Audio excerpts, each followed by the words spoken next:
반갑습니다. 인생교육 졸업자 비비런덕입니다. 오늘 이 시간에는 우리은행 자기소개서 항목 해설 보내드립니다. 제 영상 처음이시라면 구독, 좋아요, 알림 설정 후에 영상 하단 설명란 더보기란 클릭해보시면 자소서, 면접, 비법 노트 신청해 주실 수 있는 URL 주소가 있으니까요. 댓글로 메일 주소 남겨주시고요. 기타 이후부터 설명드리는 모든 자료는 합격약국 웹사이트 www.pespam.co.kr 취뽀 꿀팁 게시판에서 다운로드 받으실 수 있도록 게시해 두겠습니다. 기타 자소서 진단이나 첨삭 원하시는 분들께서도 합격약국 웹사이트에서 신청하시면 제가 직접 진행하고 있다는 점 참고 부탁드립니다. 자, 일단 1번 항목 보겠습니다. 1번은 우리은행에 지원한 동기는 무엇이며 지원한 부문의 직무를 수행하기 위해 본인이 했던 노력에 대해서 자세히 기술해달라 라는 항목입니다. 지원 동기 묻고 있고 직무 수행 역량 묻고 있습니다. 그래서 두 가지로 구분해서 쓰시면 좋겠고요. 은행 지원 동기 같은 경우에 직무 역량이나 관심으로 풀어나가는데 조금 제한이 있습니다. 직무가 굉장히 세부적으로 쪼개져 있는 것이 아니기 때문에 그러나 물론 이제 직접 혹은 간접적으로 여러분들께서 은행권과 관련된 금융과 관련된 직접 경험이 있으시다고 한다면 자신 있게 쓰시면 좋겠고요. 또 특정 에피소드를 통해서 우리 은행에 대한 기업에 대한 관심을 뚜렷하게 키웠다 이런 사례가 있다면 역시 지원 동기 사유로서 적합합니다. 그런데 제가 걱정되는 건 이를 제외한 나머지 분들이 대다수 애매모호한 지원 동기를 쓰지 않을까라는 걱정이 좀 들어요. 그래서 이 같은 경우에는 제가 제안드리는 건 직업가치관이라는 것을 먼저 밝혀놓고 우리은행이 나의 가치관에 부합하는 사유를 이야기하는 풀어가는 방식으로 지원 동기를 완성하시는 것도 꽤나 좋은 방법입니다. 특히나 여러분들이 금융의 순기능에 대해서 눈을 떴다, 금융의 가치에 대해서 알게 됐다, 혹은 고객, 동반성장 이런 등등의 중심 키워드를 잡고 지원 동기를 완성해 가신다면 최소한 추상적이고 두루뭉술한 문장은 안 나올 거예요. 그래서 예를 들자면 저는 이를 통해서 누군가를 돕고 싶다는 마음, 그런 마음을 가져온 것이 오랜 직업 가치관입니다. 그런데 금융은 개인의 자산을 어쩌고저쩌고 한 가정을 지켜내는 역할을 어쩌고저쩌고 그렇기 때문에 은행이야말로 어떠어떠한 가치를 전달하고 저의 직업 가치관에 가장 맞닿아 있는 영역이라고 생각했습니다. 그래서 지원을 망설이지 않는 겁니다. 특히나 우리은행 같은 경우는 이러면서 이제 행보가 나오는 거죠. 고객에게 최근 어떠한 서비스를 제공하고 어떤 역할들을 하고 있는데 우리은행에서 나는 무언가를 통해 반드시 고객을 상대로 누군가를 대상으로 어떤 서비스를 제공하고 싶다. 혹은 무엇을 반드시 이루어내고 싶습니다. 그런 부분을 자신이 있습니다. 그런 부분에 확신이 있습니다. 이런 식으로 지원 동기를 쓰실 수도 있다는 얘기입니다. 그리고 이제 두 번째로 묻고 있는 게 직무 수행을 위해서 본인이 노력을 어떻게 기울였느냐. 결국 직무 역량을 묻고 있는 거라고 생각하시면 되고요. 신한은행을 쓰시는 분들께서는 2번 항목과 굉장히 흡사한 항목이다. 2-1부터 2-3까지 있는 걸 혼합해서 여기다 쓰시는 거라고 생각을 하시면 좋겠습니다. 그래서 핵심 역량은 두세 가지가 나와도 좋고요. 금융 업무 수행에 필요한 지식이나 기술, 그러니까 여러분들이 갖추고 있는 전문성이라는 것들을 우선적으로 떠올려 보실 필요가 있습니다. 하지만 그렇다고 태도는 안 되는 것이냐? 물론 서비스 마인드 이런 것들을 기르기 위해서 판매점 아르바이트를 6번씩 하면서 서비스 마인드라는 것을 갖추어 왔다. 이런 식으로도 충분히 쓸 수 있기 때문에 지식이나 기술이 일단 우선할 뿐 여러분들의 태도 자체가 역량으로서 나올 수 없는 것은 아닙니다. 그래서 지금까지 말씀드렸던 지식이나 기술이나 태도와 관련된 부분들을 만족시키기 위해 내가 어떠한 노력을 기울여 왔다는 것을 경험 중심으로 써주시면 좋겠죠. 그래서 여러분들이 쓰실 때 궁극적으로 이것을 통해서 내가 무엇을 깨달았다고 이야기를 해야 할까? 과연 은행원에게 필요한 역량이라는 것이 무엇이 있을까? 직무기술서 보실 필요 있고 직무 인터뷰 통해서 여러분들 직무에서 뭘 하고 있는지 뭘 필요로 하는지 파악하는 건 당연히 기본입니다. 그런데 하나 보태자면 여러분들이 하고 싶은 목표가 이제 행원이기 때문에 대부분 고객불만의 원인이 어디서부터 나오는지를 생각해 보시면 여러분들이 나중에 여러분들이 갖추어야 될 것이 무엇인지 좀 더 뚜렷해지지 않을까라는 생각이 들었고요. 그래서 생각해 볼 수 있는 게 전문성, 응대태도, 신속성, 정확성, 이용 편의성, 설득, 협상력, 분석력 등등 이제 고객의 문제를 해결시킬 수 있는 측면에서 내가 이 역량을 쌓기 위해 이런 노력을 했다. 이런 식으로 이제 구성을 해 나가실 수 있다는 겁니다. 그리고 두 번째로 이제 경험 중심으로 당연히 노력 과정을 쓰셔야 될 텐데 되도록 여러분들의 액션, 활동이나 경험 위주로 다양한 노력 과정들을 어필하는 것이 좋겠고요. 만약에 자격증 취득을 했다고 하더라도 자격증 취득 자체가 노력 과정이라고 하기보다는 어떠한 관심을 가지고 꾸준히 학습했던 결과 자격증도 취득했다 라고 쓰시는 편이 좋겠습니다. 그리고 당연히 단순한 나열 방식, 이런 방식들은 좀 피하시고 하나하나 여러분들의 노력 과정에 대해서 충분히 의미 전달이 읽는 사람으로 하여금 느껴지게 그렇게 쓰시는 게 좋겠죠. 그래서 만약에 글쓰기가 막막하시다면 아래 구성 요소를 생각하시면서 문장을 완성해 보시면 좋겠습니다. 신한은행을 쓰시는 분들은 이미 제가 설명을 드렸던 내용이기 때문에 스킵하셔도 좋겠습니다.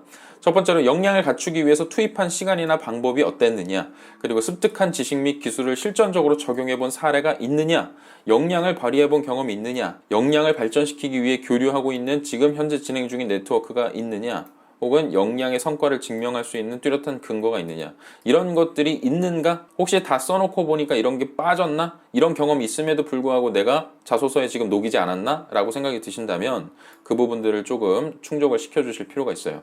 셋째로 스스로 목표를 세우고 실천해 갔던 경험, 이런 부분들이 나오면 좋겠죠. 그래서 단순히 여러분들께서 노력 과정 중에 어떠어떠한 부분을 학습했다라고 쓰시더라도 그냥 단순히 이렇게 쓰는 거랑, 나는 어떠한 목표를 이루기 위해 이론적인 학습 부분이 필요하다고 생각했고 그것을 단계별로 계획을 잡아 충실히 이행해 나갔다. 그 과정 속에서 어떤 부분을 학습했고 두 번째 단계로 무엇을 학습했고, 이렇게 약간 체계화를 시키면 아다르고 어다르고 표현이 굉장히 고급스러워질 수 있겠죠.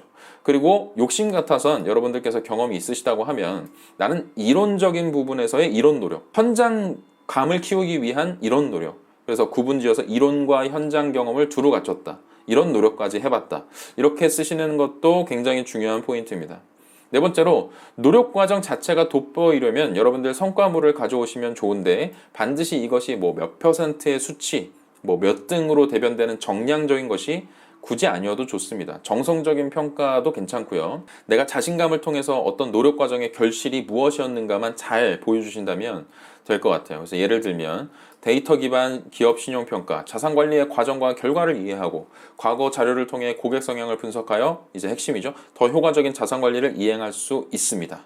그래서 나는 무엇을 학습했습니다. 그 결과 A 플러스 학점을 받았죠. 이렇게 얘기하는 것보다 저는 이 부분을 학습했기 때문에 이거 할 수 있습니다. 이렇게 자신감 있게 툭 던져놓는 게 훨씬 더 효과적이라는 겁니다. 그리고 마지막으로 문항 자체에는 언급은 없지만 여러분들이 입사 후 포부, 이루고 싶은 목표, 이런 부분들은 빠지지 않고 마지막 문단에 꼭 써주시기를 저는 권장드립니다. 특히나 본인이 가진 역량을 통해서 지금 노력 과정들을 쭉 써놓고 본인이 노력했던 과정 자체가 역량인 거잖아요. 그런 역량들을 통해서 고객에게 드릴 수 있는 진짜 도움이 무엇인지를 생각한 그 결과값, 혹은 진짜 비전을 무엇으로 잡았는지, 어떠한 것을 내가 달성해 나갈 수 있을 거라고 확신하는지, 그런 부분들을 구체적으로 써주셔야 변별력이 생깁니다. 그래서 여기서 주의하셔야 되는 건 당연히 홈페이지나 경영 목표 이런 것에서 그냥 단순히 긁어온 것 그대로 쓰시면 안 됩니다.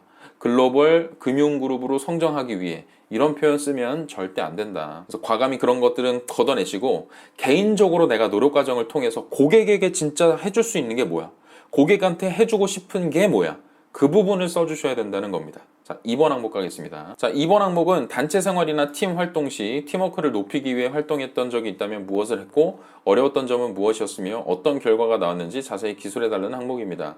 자, 왜 팀워크를 높여야 했을까? 여기에서 한번 여러분들 소재를 찾아보실 필요가 있어요. 그런 상황들이 무엇이었나?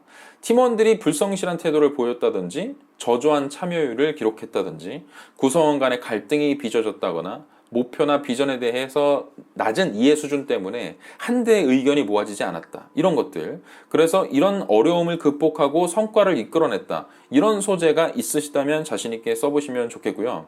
그 다음에 본인의 역할이 무엇인지 나름대로 저는 캐릭터를 정하고 그에 걸맞는 행동을 구체적으로 써 나가시는 것이 여러분들이 작성을 하시기도 편할 뿐더러 읽는 사람에게도 굉장히 논리적으로 전달될 수 있다고 믿습니다. 그래서 제가 나름대로 주장하는 비비언덕의 협업론이라는 게 있는데요. 저는 캐릭터를 크게 세 가지로 구분된다고 생각합니다. 이런 협업 과제에 있어서요. 그래서 협업 과정 중에 본인의 역할을 크게 어떻게 나눌 수 있냐면 리더, 적극적인 조력자, 중재자, 그렇게 세 가지로 나눌 수 있다고 저는 생각해요.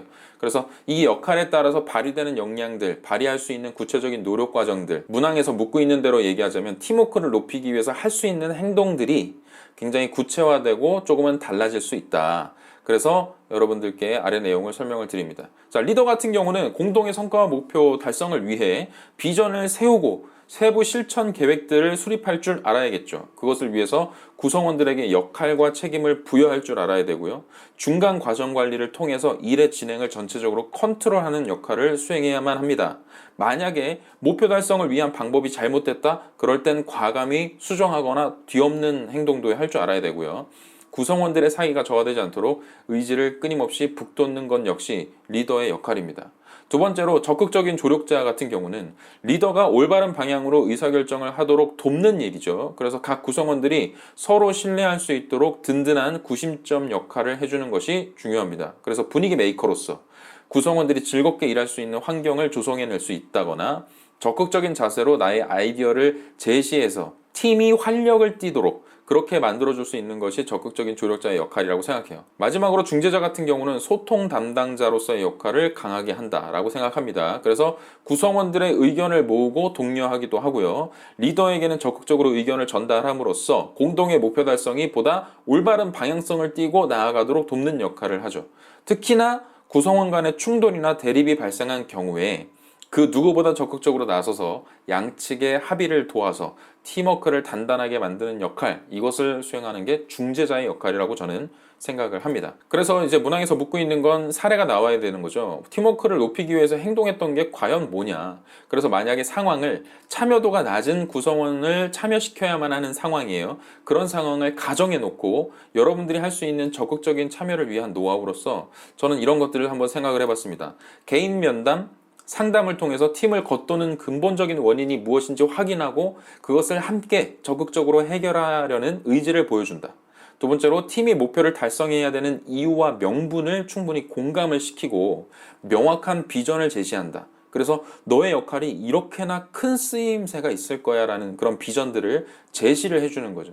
그리고 개인적인 성향을 존중해 줄 수도 있어야 되고 포용하는 태도를 보여줄 필요도 있습니다. 그래서 때에 따라서는 뭐 개인 업무 공간을 마련해 준다거나 적절한 보상을 제공해 주는 그런 정도의 혜택을 제공해 줄 수도 있겠죠. 그리고 네 번째로는 개개인의 목표를 명확하게 하고 업무 진행에 따른 적극적이고 주기적인 피드백을 하는 것이 중요합니다. 그래서 잘한 부분에 대한 적극적인 칭찬과 독려가 필요하겠죠. 마지막으로 소극적인 동료의 강점이나 역량을 내 스스로 발굴을 해주고 그의 특성에 맞는 업무 배분을 위해서 중재자라면 리더에게 건의할 수도 있는 것이고 리더라면 곧바로 그 특성에 맞도록 업무를 재구분해주는 그런 역할들을 수행해 나가실 수도 있겠죠. 그러니까 이렇게 구체화시킬 수 있다는 예시를 한번 들어드린 겁니다. 여기서는 단순히 제가 상황을 참여도가 낮은 구성원을 참여시키는 상황이라고 했지만 사실 그것이 아니더라도 만약에 의견 대립이 벌어졌다. 그러면 상대방을 설득시키기 위해서 충분한 이해 자료 이런 것들을 내 나름대로 준비를 해놓을 수도 있는 것이고 혹은 상황에 따라서는 나의 희생정신 같은 것들을 발휘해서 내 본연의 업무가 아님에도 불구하고 따로 시간을 내거나 따로 비용을 들여서 상대방이 팀에 충분히 융화될 수 있도록 노력 과정을 기울였다. 이런 것들도 얼마든지 나올 수 있는 구체적 방법이기 때문에 제가 드린 예시에 너무 한정 짓지 마시고 여러분들이 하셨던 노력을 이 정도로는 구체적으로 제시할 줄 알아야 된다. 면담했다, 피드백했다, 업무를 다시 구분했다 이런 등등의 구체적인 노력이 들어가야 된다는 거예요. 그래서 작성법을 놓고 보면 뭐뭐로서 뭐뭐의 역할을 수행했다. 혹은 뭐뭐를 통한 목표를 달성. 팀워크를 높이기 위한 중요한 어떤 것. 이런 정도로 소제목을 정해 두시고 첫 번째로 평소 본인이 주로 담당하는 역할과 특징에 대해서 간략히 적어주실 필요가 있고요. 그런 걸 구체적으로 내가 드러낼 수 있는 사례가 이제 나오기 시작해야 되겠죠. 그래서 팀 활동을 한 사례, 배경, 그리고 당시 어떤 목적으로 모인 사람들이 있었고 당시에 본인의 역할은 무엇이었는지 그리고 세 번째는 팀 활동 중에 발생한 문제나 갈등 상황이 이제 등장을 해야겠고 그 문제를 해결하기 위해서 내가 기울인 구체적인 노력 과정이 나와야 될 겁니다.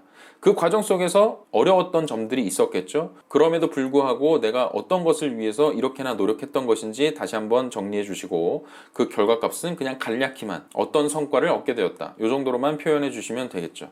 중요한 건 이제 마지막으로 그래서 내가 깨닫게 된 본인만의 노하우는 뭐냐, 본인 역할에 대한 분명한 이해가 드러나면 좋겠고 본인 역할에 대한 이런 수행 과정을 통해서 내가 긍정적인 효과가 무엇인지를 깨달았기 때문에 앞으로 팀의 성공을 위해서 나는 이 부분을 기여할 수 있을 겁니다. 나는 팀에 이런 기여를 할 수 있는 사람입니다. 라는 식으로 자신감을 표출해 줄 수도 있고 당찬 포부를 드러낼 수도 있겠죠. 그런 부분으로 마무리를 좀 지어주시면 문제가 없을 거라고 봅니다. 자, 이제 3번 가겠습니다. 아마도 3번이 가장 어렵게 느껴지실 거고, 그래서 저도 참 많은 내용을 준비했는데 여러분들이 이걸 다 들어보신다면, 인내심을 가지고 다 들어보신다면 그래도 듣길 잘했구나라는 생각이 드실 겁니다. 이쯤에서 구독, 좋아요 한 번씩 눌러주시고요. 자, 문항은 최근 은행의 영업점이 줄어들고 비대면 거래가 증가함에 따라 신규 고객을 창출하기 위한 전략이 무엇이 있을지 기술해 주시고, 이를 위해 본인은 어떤 역할을 할 수 있을지 과거 본인의 업적과 경험을 기반으로 작성해달라는 항목입니다. 자, 당연히 뭐가 필요할까요? 여러분들께서 100이면 100 떠올리실 만한 게 바로 디지털 역량 강화 측면에서 은행의 노력, 이런 부분들을 짚어주실 필요가 있습니다. 디지털 역량 강화를 통해서 경쟁 우위를 점하는 것은 은행의 숙제이자 고민이 맞기 때문이죠. 하지만 디지털 역량 강화를 주장하는 것만으로 여러분이 과연 여기서 주어진 2000바이트, 1000자를 써내려갈 수 있을지가 저는 사실 의문이에요. 저한테 디지털 역량 강화와 관련된 방향성, 전략에 대해서 쓰라고 1000자를 주어진다면 저는 못 쓸 것 같습니다. 또 이렇게 쓰는 것이 거의 100이면 100 디지털 역량 강화라는 측면에서 어떠한 신규 서비스나 오픈뱅킹, 종합금융 플랫폼으로의 발전, 이런 부분들을 쓰시려고 생각을 하겠지만 과연 그것이 차별화가 되겠느냐라는 데 강한 의문이 있어요. 그래서 진짜 차별화를 위한 방법을 제시해 드리고자 합니다. 이거는 호불호가 갈릴 수 있고, 이거는 소수에게만 해당되는 얘기일 수도 있기 때문에 여러분들이 걸을 건 걸러서 들으셔야 됩니다. 여러분들 스타일에 맞지 않는다고 생각하시면 과감히 스킵하셔도 좋아요. 하지만 일단 들어는 보십시오. 자, 저는 첫 번째로 들어가야 되는 게, 이 항목에서 들어가야 되는 게 영업점이 줄어들고 비대면 거래가 증가하는 현상 파악, 그리고 원인에 대한 분석, 이 내용이 반드시 포함되어야 한다고 생각합니다. 서두에요. 그래서 최근에 비대면 거래가 증가하고 있는 현상이나 원인이 무엇이 있느냐?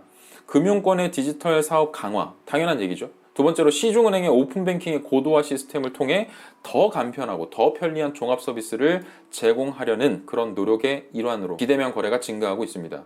세 번째로 비대면 거래를 위해 모바일 뱅킹 앱을 개편하는 등 디지털 금융의 주도권을 확보하겠다는 전략들을 은행마다 세우고 있기 때문에 지금 이렇게 되는 거고요.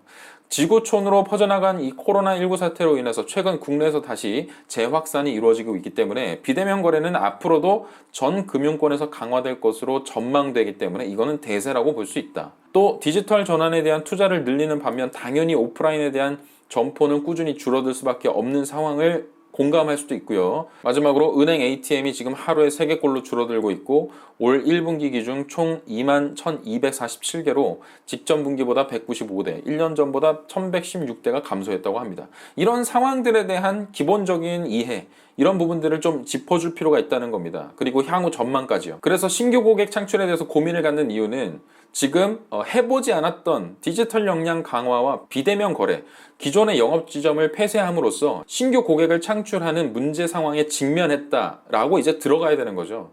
이렇기 때문에 지금 신규 고객을 확보하는 노력이 굉장히 필요한 시점이다. 또는 신규 고객 확보를 위해서 기존에 해보지 않았던 다른 노력들을 기울여 볼 필요가 있다. 혹은 고객이라는 관점을 조금 바꿔서 생각해 볼 필요가 있다. 확장시킬 필요가 있다. 이런 살짝 주장이 좀 등장하면서 이야기가 나와야 된다는 겁니다. 그래서 저는 여러분들께서 주장을 펼치실 때 빼놓지 않고 들어가면 좋을 거라고 생각하는 게, 신규 고객을 창출하기 위해서 어떤 전략이 좋을까요? 라고 얘기했을 때, 신규 고객을 창출하려면요, 광고를 많이 하고 홍보를 많이 해야 됩니다. SNS 채널을 늘려야 돼요. 이런 얘기는 굉장히 1차원적인 겁니다. 신규 고객이 누군지부터 접근을 해야죠. 어떤 타겟을 대상으로 어떤 전략을 펼칠지를 여러분들의 주장에서 담아내지 못하면 변별력을 얻기 힘들 거예요. 그래서 저는 신규 고객이 과연 어디에 있나, 이 부분에 대한 고찰 내용을 여러분들이 써주셔야 된다고 생각합니다. 자, 여러분 한번 생각해 봅시다. 신규 고객은 어디에 있을까요? 고객군을 따져보면 이렇습니다. 10대, 아직 은행권에 익숙하지 않은 잠재 고객군이라고 할 수 있고요.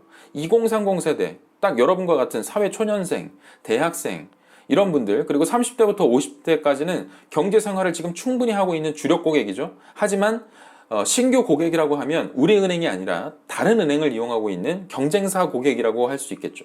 마지막으로 60대 이상의 고연령층 고객이 신규 고객의 입장으로 충분히 볼 수 있다라는 주장들을 해나가실 수 있습니다. 그러면 이 중에서도 어떤 신규 고객에 집중해야 하는 것인가, 그 부분을 짚어서 주장을 할 수 있다고 한다면 제 생각에는 변별력이 2배, 3배로 높아질 거예요. 자, 그러면 제가 생각하는 주장을 한번 펼쳐볼게요. 영업점이 줄어들고 있고 비대면 거래가 증가하고 있습니다. 그에 따라서 가장 크게 영향을 받는 고객이 누군지를 떠올려 보면 그들을 잡는 것이야말로 제한적인 내수 시장을 극복하고 신규 고객을 확보하는 방안이 아니겠는가? 라는 생각이 들었어요. 그래서 누가 가장 큰 영향을 받을까라고 생각해 보니까 1순위는 60대 이상 고연령층입니다. 쉽게 우리가 시니어 세대라고 부르는 사람들이고 혹은 농어민 이런 분들처럼 디지털 소외계층이라고 불릴 수 있는 사람을 위해 지금껏 비대면 서비스에서 제대로 된 정보들을 제공하고 있는가? 그런 서비스들을 제공하고 있는가? 나는 아니라고 생각한다는 거죠. 그래서 은행 입장에서는 수익성이 낮기 때문에 점포 유지에 들어가는 비용도 크고, 그렇기 때문에 노년층만 생각해서 무작정 점포와 ATM을 유지하기가 불가능하다고 얘기들을 하고 있습니다. 그런 것 때문에 점포는 계속해서 줄어갈 거라고 전망이 되고 있죠. 자, 그런데 여기서 이제 문제 상황이 등장해야겠죠. 이게 가진 문제점이 뭐냐? 모바일을 못하는데 은행 점포도 줄어 라는 기사 제목이 있습니다. 매일경제에서 가져온 거고요. 그래서 노인을 위한 금융은 없다 라고 타이틀을 때렸어요. 내용을 보아하면 이런 겁니다. 모바일 뱅킹을 쓰는 70대는 6%밖에 안 되고요. 은행 창구에 직접 가서 일을 봐야 됨에도 불구하고 점포 수는 오히려 400개가 줄어들었습니다. 이거 작년 기사입니다. 자, 금리, 수수료 각종 혜택 못 받고요. 보험 사기, 보이스피싱에 항상 노출되어 있습니다. 자, 한편 은행에 맡겨진 금융격차 해소 방안들이 있긴 하지만 이런 것들이 강제적으로 취해지는 조치는 아니기 때문에 효과는 미미하다고 볼 수 있다. 그래서 이런 것들을 문제 상황으로 지적을 해주면서 그럼 과연 고연령층이 겪고 있는 불편사항이나 불이익이 무언가 좀 더 들여다봤더니 이런 문제가 있더라. 금융상품의 모바일 우대가 보편화되면서 이용해보신 분들은 아시겠지만 무슨 앱을 이용하시면 좀 더 저렴하게 이런 것들을 제공하고 있단 말이에요. 빠르게 그 가입자 수를 늘리기 위해서. 그런데 이런 것들이 보편화되기 때문에 상대적으로 그 서비스에 굉장히 미숙한 노년층 같은 경우는 예금, 우대금리나 대출금리 할인 같은 기본적인 금융복지에서 소외될 수밖에 없다는 거죠. 이용을 못하니까. 두 번째로 온라인 비대면 서비스는 설명 자체가 부족하고 불친절하기 때문에 소비자가 이를 제대로 이해했는지 확인도 어려운 그런 부분이 있습니다. 복잡한 약관과 수치들 이런 것들을 잘 이해하기가 힘들다는 것이죠. 세 번째로 부족한 금융 지식 때문에 보이스피싱 등에 항상 노출될 수 있는 그런 노년층들의 비중이 꾸준히 증가하고 있다. 이게 문제 상황이라는 거예요. 그래서 여기서 한번 생각해 보면 이런 문제점들을 해결시킬 수 있다면 새로운 고연령층이란 사람들이 우리은행의 신규 고객이 될 수 있지는 않을까? 라고 생각해 볼 수 있다는 겁니다. 자, 또 고연령층이 모바일 뱅킹이나 간편 결제, 간편 송금 등과 같은 서비스를 이용하지 않는 이유를 봤더니 실제로 한국은행에서 이런 조사를 해봤대요. 60대 이상 노년층이 모바일 뱅킹이나 간편 결제, 간편 송금 등과 같은 서비스를 진행하지 않는 이유가 뭐냐 물어봤더니 대답은 들어보지 못함입니다. 여러분이 쉽게 생각할 수 있어요. 노년층은 모바일 환경 자체에 익숙하지 않기 때문에 이용하지 않는 거야. 근데 그거 말도 안 되는 얘기입니다. 다들 모바일에 익숙하지만 은행, 뱅킹 서비스에 익숙하지 않은 것뿐이에요. 그런 혜택 자체를 모르기 때문에 이용하지 않는다고요. 저는 이 부분을 걸고 넘어지면서 여러분들의 주장을 펼칠 수 있다고 생각을 해요. 자, 그래서 한편으로 지금 정부 차원에서 혹은 은행권에서 이런 고연령층을 위한 서비스들을 어떤 것들을 혜택을 제공하고 있느냐, 이렇게 다양한 것들을 하고 있대요. 그래서 온라인 컨텐츠를 제공한다든지 금융 교육을 시킨다든지 뭐 보이스 피싱이나 불법 사금융 이런 방지 노력, 이런 광고책들을 가지고 오고 있고, KB국민은행 같은 경우는 어르신 전용 상담 전화 서비스를 시행하고 있고, NH농협은행 같은 경우는 시력이 잘 안 보이는 그런 노년층들을 위해서 큰 글씨 약관집을 전국 방방곳곳에 배치를 해두었다고 합니다. 그래서 이런 부분들을 현재 진행 중인 것들을 살짝 언급을 해주실 수 있겠죠? 그래서 이 정도의 노력을 하고 있는 것으로 알고 있다. 이렇게 진행 중이다. 하지만 이것만으로 충분하겠느냐? 라는 주장이 나올 수 있다는 겁니다. 그래서 내가 이런 주장을 펼치기에 지금 기회 요소가 무엇인지를 분석해봤다. 자, 첫 번째로 우리는 초고령화 사회입니다. 그래서 빠른 고령화 속도로 인해서 요일드라는 용어가 있어요. 영올드의 줄임말인데요. 젊은 노인층을 이르는 말입니다. 1946년부터 64년 사이에 태어난 약간 58년 개띠 세대로 이제 대변되는 그 세대들이죠. 자, 어쨌든 그런 인구가 계속해서 증가할 거예요. 애들은 태어나지 않지만 늙어가는 사람은 많다는 거죠. 자, 그리고 이들은 상대적으로 부유한 계층이라고 부를 수 있죠. 어느 정도 쌓아놓은 자산이 있을 테니까. 세 번째로 건강 수명의 증가로 인해서 적극적으로 소비하고 경제 활동하는 것을 이들은 선호하고 있습니다. 활발한 경제 생활을 하고 있다고요. 그리고 고령층의 비대면에 대해서 이해도는 증가하고 있습니다. 뒤에서 말씀드리겠지만. 자, 마지막으로 관심사가 건강과 은퇴 후 생활에서 모델, 패션, 운동, 여행 등 활동적인 영역으로 범주가 넓어지고 있어요. 이 말은 뭐냐면 소비에 굉장히 적극적인 세대가 될 수 있다. 충분히. 그렇기 때문에 신규 고객으로서 가치가 있느냐 없느냐를 따져보면 가치는 점점 더 늘어난다라고 주장할 수 있는 겁니다. 자, 그런데 이 네 번째 고령층의 비대면에 대한 이해 증가 부분 추가해서 설명드리면 이런 기사가 있었어요. 자, 지난 5월 과학기술통신부가 발표한 2019년 인터넷 이용 실태 조사 결과에 따르면 고령층의 모바일 스마트 기기 보유율은 73.7%나 돼요. 몰랐죠? 그래서 작년보다 5%가 상승한 수치이고 특히 60대가 88.5%로 가장 큰 비중을 차지했대요. 그리고 지난해 고령층의 디지털 정보화 수준은 64.3%로 전년 대비 1.2% 올랐으며 고령층의 인터넷 이용률은 이 부분이 중요하죠. 고령층의 인터넷 이용률은 무려 74%인 것으로 나타났습니다. 이거는 단순히 노령층뿐만이 아니라 디지털 소외계층이라고 불리울 만한 농어민의 경우도 마찬가지다. 디지털 정보화 수준은 70.6%로 전년 대비 0.8%포인트 성장했고 스마트폰 보유율도 72%로 지난해보다 2.9% 오르고 있다. 계속해서 오르고 있다는 거죠. 특히 고령층과 농어민의 경우에 인터넷 이용 의향은 있지만 사용법을 모르거나 어렵다라는 의견이 81.1%, 75.4%를 차지할 정도로 가장 높게 나타났다. 부정적인 시각으로 보면 스마트폰을 보유해도 이용 자체가 어렵다고 할 수 있지만 아니, 긍정적인 기회 요소로 보자면 점점 이런 비중은 늘어날 거고 젊은 노인 인구가 계속해서 성장한다면 고연령층은 결국 모바일에 익숙해질 수밖에 없다라는 논리가 성립할 수 있습니다. 그랬을 때 은행이 취할 수 있는 전략이 무엇일까? 저는 이렇게 생각해요. 비대면 서비스를 이용하는 노령층을 대상으로 예금, 우대금리나 대출금리 할인을 역으로 제한하는 겁니다. 그래서 60세 이상의 고연령층에게만 모바일을 활용해서 비대면 서비스를 이용했을 때 온라인을 통해서 비대면 서비스를 이용했을 때 특히나 우대금리나 대출금리 할인을 때려버리는 거예요. 한 푼이라도 아끼고자 하는 우리 어머님 세대들이 이런 것에 혹하지 않을까? 저는 아니라고 봅니다. 자, 두 번째, 고령층 대상으로 비대면 금융 서비스를 교육하고 수료 과정 등등을 운영할 수도 있겠죠. 스마트폰 이용이라든지 금융 서비스 이용 방법이라든지 이런 것을 데일리 클래스로 운영할 수도 있고 1기, 2기 이런 수료 과정으로 만들어낼 수도 있겠죠. 그런 것들을 먼저 수행할 수도 있습니다. 세 번째로 자녀와 함께 이용하게 된다면 예금, 우대금리나 대출금리 할인 등의 가족 혜택을 제공해버리는 거예요. 통신사도 그렇잖아요. 가족 할인이 있잖아요. 그런데 은행에서도 이런 것들을 제공하는 겁니다. 우리 은행을 이용하시는 노령 고객이 있어요. 자, 우리 이제 비대면 서비스로 다 옮겨가고 있기 때문에 이거 이용하셔야 돼요. 이렇게 단순히 얘기하는 것보다 자녀와 함께 이 앱을 이용하시게 되면 추가적인 어떤 혜택을 드립니다라고 얘기를 하면 그분께서 당장 나는 이용이 불편할지언정 내 자녀들에게 계속해서 전파를 해 나가시겠죠. 그래서 이거를 같이 묶어서 우리가 이용을 하면 싸다니까 나도 열심히 이용을 해볼게, 너도 이걸로 바꿔, 이렇게 해서 정말 중요한 타겟인 30대부터 50대 사이에 타 은행, 경쟁사 이용 고객들을 뺏어올 수도 있는 동력이 여기서 나올 수 있다는 겁니다. 자, 마지막으로 고령층 대상의 불법 사금융이나 보이스피싱 방지 프로그램이나 시스템 등을 기획하고 제공하는 거예요. 그런 강화된 보안 프로그램들을 제공하는 겁니다. 왜냐하면 우리가 생각해 봤을 때 고령층이 보이스피싱을 당하기가 굉장히 쉽잖아요. 그런데 이것이 과연 그 할머니, 할아버지들한테만 피해가 될까요? 그렇지 않죠. 가족 입장에서도 굉장히 답답하고 겁나는 상황입니다. 그런 것들을 은행 차원에서 강화된 시스템이나 프로그램들을 개발해서 제공하게 된다면 그 신뢰도를 바탕으로 노인 고객들이 옮겨오지 않을까라는 생각이 드는 겁니다. 자, 그런데 중요한 건 문항에서 묻고 있는 거죠. 어떤 역할을 여러분들이 수행할 수 있을 거냐, 그리고 과거 본인의 업적과 어떻게 연관 지을 거냐, 너무 얘기하기 좋을 포인트가 많죠. 만약 그냥 단순히 디지털 강화, 디지털 역량 강화라는 측면으로 풀어낸다면 문과 출신의 여러분들이 과연 어떤 역할을 할 수 있을지 잘 드러낼 수 있을까라는 생각이 좀 드는데, 만약 이 주제를 골라내신다면 여러분들이 하실 수 있는 역할들이 굉장히 뚜렷하고 많아집니다.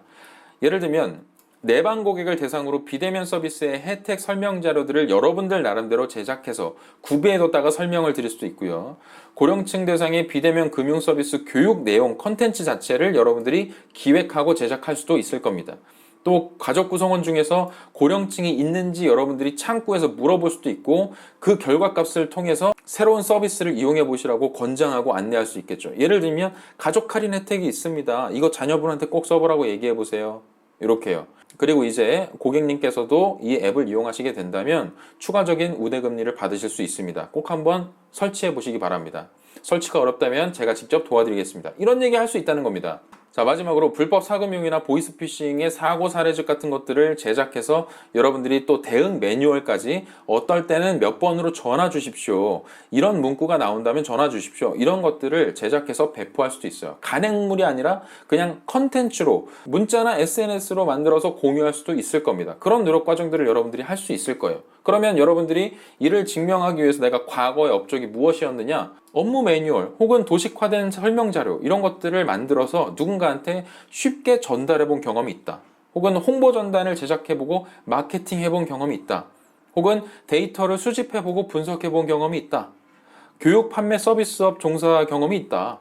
누군가한테 효과적으로 무언가를 전달해 본 경험이 있다. 이거 말고도 뭐 문과 출신임에도 불구하고 개발 능력을 갖췄다든지 그런 노력들이 얼마든지 올 수 있겠죠. 그래서 거의 모든 여러분들의 경험을 대입해도 무리가 없다라는 차원에서 좋은 소재라고 생각을 합니다. 자, 두 번째로 어떤 세대가 영향을 크게 받을 것이냐, 혼돈의 카오스 속에 있는 그 고객을 잡아보자. 두 번째는 2030 세대입니다. 사실상 기업들이 가장 잡고 싶어하는 세대가 2030 세대죠. 여러분들입니다. 사회초년생과 대학생. 그렇기 때문에 제가 설명을 엄청 장황하게 적지는 않았어요. 어차피 여러분들이 겪고 있는 문제고 충분히 생각해 볼 수 있는 문제이기 때문에. 자, 바로 그냥 위기 및 기회 요소로 가면 여러분들 SNS, 인터넷, 모바일 이런 환경에 굉장히 능통하고 익숙하죠. 자, 그런데 2008년 글로벌 금융위기 이후에 사회에 진출했기 때문에 고용이 감소되고 있고 일자리의 질이 저하되는 등을 겪은 세대가 또 여러분들입니다. 그래서 평균 소득 자체가 낮고 대학 학자금에 대한 부담도 높은 세대가 2030 세대의 특징이죠. 또 경제적인 부담 때문에 결혼이나 내 집 마련을 미루고 있고 소득이 적고 금융위기를 겪은 세대이기 때문에 금융사 등에 투자하는 것 자체를 꺼린다. 이게 조금 핵심이에요. 금융사에 투자하는 것 자체를 꺼리는 현상들이 있습니다. 자, 그렇고 위에서 이제 문항에서 묻고 있는 대로 영업점이 줄어들고 비대면 거래가 증가했을 때 문제점이 뭘까? 영업점이 감소하게 되면 그나마 이제 길을 걷다가 은행이 있구나, 저기에 뭔가 적금을 해보고 싶다는 욕심이라도 생길 텐데 이제 은행 자체가 점포가 줄어들게 되면 내가 은행을 통해서 무언가를 해야겠다라는 마음 자체가 안 생긴다는 거예요. 그렇기 때문에 접점이 감소한다. 고객과 만날 수 있는 접점이 감소한다는 건 위기 요소로 볼 수 있다는 겁니다. 또 광고 등의 전통적인 마케팅보다는 여러분들 개인적인 정보 이런 것들을 더 신뢰하는 특징들이 있죠. 그리고 네이버, 카카오 등 빅테크 기업들이 금융 영업에 진출하는 건 역시 지금 이 비대면 거래가 증가하는 상황 속에서도 은행이 골머리를 썩고 있는 부분입니다. 그래서 이미 여러분들이 익숙해져 있는 네이버나 카카오 등을 통해서 서브로 은행 서비스 일부를 네이버 안에서, 카카오 안에서 이용할 수 있는 게 문제라는 거예요. 은행이 가장 두려워하는 부분이기도 하고요. 자, 그런 위기, 기회 요소 등을 짚어줄 수가 있습니다. 그래서 어떤 전략이 필요하냐? 당연히 모바일 플랫폼 내 주도권을 확보하는 게 중요합니다. 마케팅 공부를 좀 해보신 분들은 아시겠지만 이 모바일 환경이라는 게 한 번 익숙해지기 시작하면 그 성장 속도가 굉장히 뛰어나서 결국 1등만 살아남을 수밖에 없는 구조가 돼요. 코카콜라와 펩시가 있어도 지금은 두 개가 뭐 호불호가 갈린다고 하지만 모바일 플랫폼 같은 경우는 둘 중에 하나만 살아남을 수밖에 없는 구조로 간다는 겁니다. 익숙한 거. 우리나라는 카카오, 일본은 네이버 라인 뭐 이렇게 깔린 것처럼 하나 딱 주도권이 생기면 다 시장을 먹는 구조예요. 그렇기 때문에 중요한 건 디지털 경쟁력을 확보하는데 뭐 해야 되느냐? 빠르게 고객 편의성을 증대시켜야 돼요. 획기적으로 증대시켜야 됩니다. 편한 것도 그냥 편하면 안 돼요. 완전 편해야 돼요. 그리고 콘텐츠 자체의 경쟁력도 뛰어나야만 합니다. 그래서 많은 은행권들이 옛날 같은 경우는 그냥 단순하게 카드 뉴스 이런 것들을 하나 만들더라도 항상 이제 은행권과 관련된, 금융과 관련된 이슈를 살짝살짝 끼워 넣었어요. 그렇기 때문에 적금이 필요한 거야. 그렇기 때문에 예금이 중요한 거야. 이런 교훈집 자료 같은 것들을 만들었었는데 이제는 완전히 그렇지 않다는 거죠. 완전 라이프 스타일로 전혀 은행권과 상관없는 마케팅들을 많이 하고 있습니다. SNS를 통해서. 그것들을 왜 하고 있느냐? 중요한 건 결국은 사람들이 많이 모여야 어떤 비즈니스든 할 수 있다는 거예요. 카카오가 카카오톡으로 많은 사용자를 모았기 때문에 금융 서비스로도 진출할 수 있는 것처럼, 그렇기 때문에 사람을 모으기 위해서 콘텐츠 자체의 경쟁력을 강화하는 게 중요한 겁니다. 그리고 이렇게 우수한 정보나 콘텐츠를 제공함으로써 결국은 종합금융 플랫폼으로서 나아갈 수 있는 기반을 닦고, 결국은 궁극적으로 종합금융 플랫폼으로서의 경쟁 우위를 점한다. 이런 전략으로 갈 수 있다는 이야기입니다. 그래서 뭐 우리은행 같은 경우도 비대면 여수신 상품 판매 확대와 모바일 뱅킹 앱에 대한 경쟁력을 강화하기 위해서 한번 개선 작업을 거쳤죠. 자, 두 번째로 초맞춤화 서비스를 제공할 필요가 있습니다. 특히나 개인 소비 성향을 분석하는 내용이라든지 통합 자산 관리를 해준다든지 시스템을 통해서 맞춤형 상품 제공, 컨설팅을 제공한다든지. 그래서 예를 들면 지금 우리은행 같은 경우도 모바일 뱅킹 어플리케이션에 AI 기술을 적용해 종합자산 서비스를 구축해 나가고 있습니다. 구축해 나가고 있어요. 이거는 무조건 해야 되는 겁니다. 모든 은행이. 자, 그리고 또 다른 전략으로서 내수 시장에만 머무르지 말고, 지금 디지털이라는 것은 장점이 뚜렷하잖아요. 비대면 거래라는 것은 세계 누구나가 24시간 이용할 수 있는 것이기 때문에 글로벌 네트워크를 지금 확장시켜야 한다. 디지털 금융의 장점을 활용해서 글로벌 금융 서비스를 빠르게 만들어내고 출시하는 노력이 필요하다라는 전략을 내세울 수도 있고, 이거는 초맞춤화와 조금은 연결되는 부분이 있습니다만 AI, 빅데이터, 클라우딩 이런 것들의 최신 기술을 통해서 미래형 전산 시스템을 도입하고 개인 맞춤형 서비스를 제공하고 각종 마케팅 프로세스와 현재의 고객 대면 시스템을 한층 업그레이드, 고도화시킬 수 있다면 좋은 전략이 될 수 있겠죠. 또 고객 편의성 확대 노력의 일환으로서 인증 서비스를 고도화시킬 수도 있겠죠. 지금 현재 같은 경우 뭐 지문 인식 이 정도로 하고 있지만 이제 안면 인식, 음성 인식 이런 것들이 좀 더 보편화될 수도 있고, 정보 보안 시스템을 강화하는 노력도 굉장히 중요한 전략 중에 하나입니다. 결국은 정보 보안이 무너지게 되면 고객들의 신뢰가 와르르 무너지기 때문에 디지털 역량을 강화해가는 한 축도 굉장히 중요하지만, 그 반면에 이를 어떻게 안정적으로 사용하게 할 것인가에 대한 고민을 하는 것 역시 중요한 전략이라는 거예요. 그리고 마지막으로 홈페이지나 앱 등의 사용자 인터페이스, UI, UX 이런 것들을 고도화를 끊임없이 개선을 해 나가면서 고객이 체감할 수 있는 편의성과 만족도를 개선하려는 노력이 당연히 필요하겠죠. 그래서 이런 전략들을 여러분들께서 내세우실 수 있다는 겁니다. 그러면 여러분들이 이때쯤 본인의 역할이 무엇인지 고민되시겠지만 이런 것들을 할 수 있습니다. 내방 고객을 대상으로 비대면 서비스의 혜택 설명자를 제작할 수 있고 체험 기회를 적극적으로 제공할 수 있다. 이거 앞에서 나왔던 거랑 별반 다르지 않아요. 여러분들이 하실 수 있는 역할이라고 해서 뚜렷하게 뭐가 달라지지 않습니다. 그래서 역시나 비대면 금융 서비스에 대한 교육 콘텐츠를 활발하게 기획하고 제작할 수 있고, 2030 고객을 타겟으로 한 콘텐츠의 기획과 제작, 아이디어 발굴 과정에 적극적으로 참여할 수도 있다. 여러분들이. 그래서 여러분들이 이를 뒷받침할 만한 과거 업적이 무엇이냐라고 한다면 콘텐츠를 직접 기획하고 제작해봤다. 업무 매뉴얼 제작하고 도식화 자료 제작해봤다. 앞에서 언급한 거랑 크게 다르지 않습니다. 데이터 수집하고 분석해봤다. 교육 판매 서비스 업종 종사 경험을 등을 통해서 서비스 등을 온전히 전달해낼 수 있다. 효과적으로 전달해낼 수 있다. 이런 것들이 본인의 업적으로 나와줄 수 있습니다. 그래서 제가 지금 두 가지를 말씀을 드렸고, 기타 여러분들께서 다양하게 생각해 볼 수 있는 그런 전략들 짚어주시는 거 얼마든지 좋습니다. 뭐 저는 이제 연령층을 딱 짚어가지고 말씀을 드렸지만 사실 내용이 너무 많이 길어졌기 때문에 저 정도를 말씀드린 거지, 사실 얼마든지 풀어나갈 수 있는 논리는 고민하기에 따라 정말 많다고 생각을 해요. 그래서 제가 드린 게 뭐 답이다라고 절대 생각하지 마시고 그냥 의견 중에 하나입니다. 참고 자료 정도밖에 안 되는 거고, 여러분들이 이런 것들을 어떻게 논리적으로 구성해 나갈 것인지를 고민해 보시면 좋겠어요. 저는 그래서 약간 소재보다도 논리를 어떤 식으로 풀어나갈 거냐, 그 부분을 집중적으로 설명을 드렸습니다. 그래서 뭐 여러분들께서 쉽게 떠올릴 수 있을 만한 주제라는 게 이런 거겠죠. 또 타은행을 이용하고 있는 이용자들을, 그 고객들을 어떻게 우리 쪽으로 뺏어올 거냐, 당연히 거래 혜택 자체를 세게 때려버리면 넘어올 수밖에 없어요. 은행에 가입하는 이유와 목적만 생각하시면 되는 거죠. 또는 SNS 등 마케팅 채널을 다각화하고 콘텐츠를 다각화하면서 10대 잠재 고객이나 2030의 눈을 돌릴 수도 있을 겁니다. 그래서 그런 부분들 얼마든지 나올 수 있는 주장인데, 다시 한번 말씀드리지만 논리적으로 탄탄하게 써 나가셔야 차별화가 될 겁니다. 그래서 앞에 지금 나왔던 내용 말고 여러분들이 쉽게 써 나갈 수 있는 뭐 디지털 역량 강화라든지 뭐 타 은행의 고객들을 뺏어올 수 있는 전략이라든지 이런 것들을 쓰시더라도 중요한 건 언급했던 내용처럼, 제가 말씀드렸던 내용처럼 신규 고객이 무엇인가를 먼저 좀 정의를 하고 어떻게 접근할 것인지 그 접근법들을 구체적으로 나눠서 생각해 보는 것이 여러분들의 자소서를 정말 차별화시킬 수 있고 여러분들이 정말 심도 있게 깊이 고민해 봤다는 흔적을 보여줄 수 있는 방법이라고 생각을 해요. 그래서 예시에서는 제가 신규 고객을 연령대로 구분했잖아요. 그런데 이렇게 구분하는 거 말고도 전략을 내부 전략, 외부 전략으로 나눠서도 설명할 수 있어요. 내부적으로 임직원 디지털 역량을 강화해야 한다. 한편으로 외부적으로는 고객 편의성이 높은 종합금융 플랫폼으로의 진화, 이 부분에 주력해야 된다. 이렇게 주장을 또 구체화시킬 수가 있는 거죠. 더 이상 말이 길어지기 전에 이쯤에서 끊고 작성 가이드를 말씀드리겠습니다. 자, 신규 고객 창출을 위한 전략.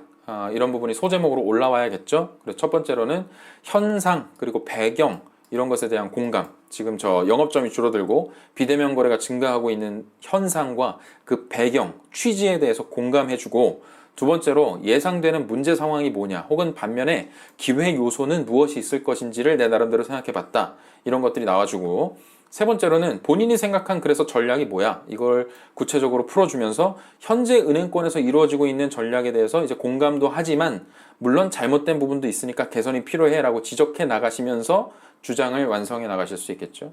그래서 네 번째로는 특히나 이제 본인은 어떤 역할을 할 수 있는지 적어주시고, 마지막으로 과거 본인의 업적을 바탕으로 전략 달성에 대한 자신감이 있습니다. 혹은 나는 이런 경험을 해봤기 때문에 이런 기대감을 가지고 앞으로 다가올 비대면 시장에서 경쟁력을 갖춘 임직원이 되겠습니다. 라는 주장을 마무리 문장으로 적어주실 수 있다라고 말씀드렸습니다. 그래서 내용이 너무 길어졌는데 목이 쉬어버렸네요.